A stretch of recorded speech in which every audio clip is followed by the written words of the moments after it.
O riječici ne uz glagole, imenice i pridjeve. Kako pisati riječicu ne uz glagole, imenice i pridjeve? Riječica ne jeste nepromjenjiva vrsta riječi koja se u govoru i pisanju koristi da bi se negirala neka tvrdnja ili izraz. Ja te ne poznajem, ne želim s tobom razgovarati, ne samo da nisi prijatelj, nego si mi veliki neprijatelj. Kako pisati riječicu ne uz glagole? Opće i generalno pravilo jeste da se riječica ne uvijek piše odvojeno od glagola. Zašto to onda predstavlja problem u pisanju? Problem nastaje kada mi slušamo sami sebe, jer u govoru, u negiranju glagola, mi to izgovaramo kao jednu akcentsku cjelinu. Ne dam, ne znam, ne vjerujem, ne smatram, ne pijem, ne trčim.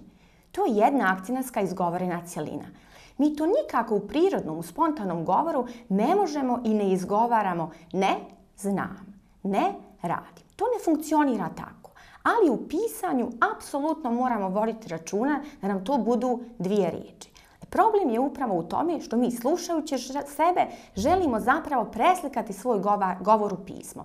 Naravno, u velikom broju slučajeva tu i treba biti tako, ali u slučaju pisanja glagola, odnosno negacije uz glagole, moramo voditi računa da ne slušamo ono što mi zapravo govorimo. Tu jednu izgovorenu akcentsku cjelinu moramo prenositi na papir kao dvije riječi.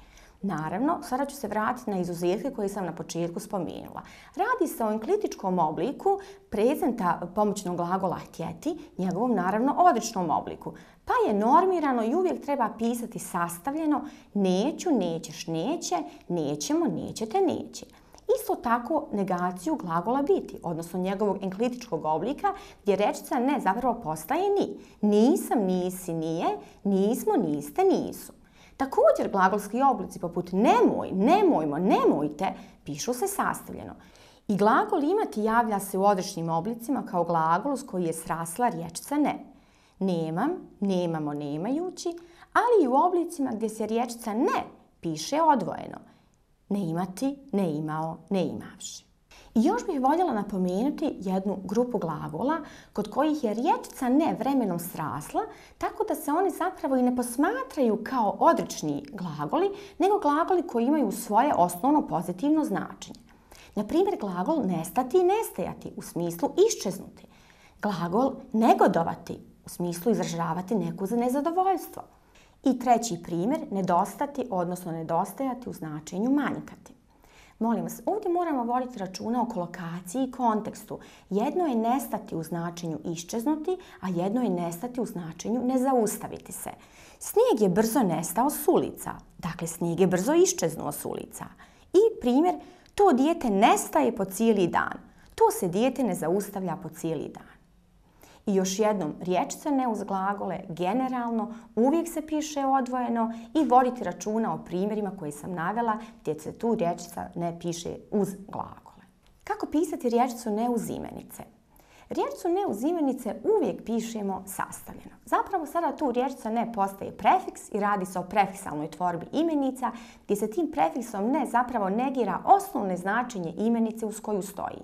Pa je neprijatelj, nebriga, nevrijeme, nečovjek, nekultura. Ukoliko želimo u iznimnim situacijama istaći odsustvo onoga što imenica zapravo znači, možemo riječicu ne pisati zajedno sa crticom uz imenicu s koju stoji. Pa nečovjek zaista u određenoj situaciji možemo pisati sa crticom kao jednu vrstu polusloženici, ali to su tako rijetki slučajevi da ne treba njima pribjegavati stalno. U svakodnevnom pisanju riječica ne uz imenice piše se sastavljeno. Ovo su neke specifične situacije. I opet moramo voditi računa u kontekstu u nekim situacijama kada recimo kažemo ne ljudi, već zvijeri su to bile. Ili ne prijatelj, već smrtni neprijatelj to samo može učiniti.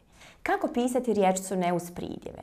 Isto kao i u prethodnom slučaju, kod imenica riječica ne uz pridjeve piše se sastavljeno. Radi se zapravo o prefiksalnoj tvorbi pridjeva, pa se zapravo tom riječicom ne, odnosno prefiksom, negira osnovno značenje pridjeva. Pa će biti nekulturan, nezanimljiv, neukusan, netolerantan, nesretan. Dakle, riječice ne uz pridjeve piše se sastavljeno. I na kraju da utvrdimo i ponovimo, riječice ne uz glagole pisat će se odvojeno, osim u onih nekoliko slučajeva koje smo nabrojali, a uz imenice i pridjeve uvijek sastavljeno.